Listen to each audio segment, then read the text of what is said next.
Um, I I've been fortunate enough to be successful because the thing about a person with dyslexia is that they become very refined. Like they will take and they will extrapolate every piece, and then they start putting it back together, and then they practice, and then they extrapolate it again, and then put it back together, and then they practice, and then they extrapolate it again, and then they become.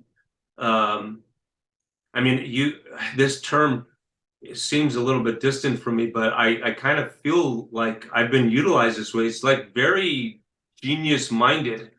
It seems like you have a mental disorder, but the reality of it is if someone would have told me some of these things as a child, the suffering that I went through, the guilt, the shame of like feeling inferior would have been so much easier for me because then I would have looked at ways to manage that. But when you come from a family of poverty and you just assume that that's who you are.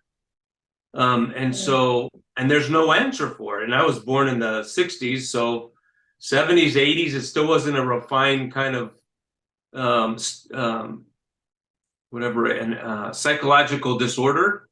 So these kinds of things are areas that as I grew in business, as I grew in understanding, God was just pouring these little bits and giving me this information so that I could understand better.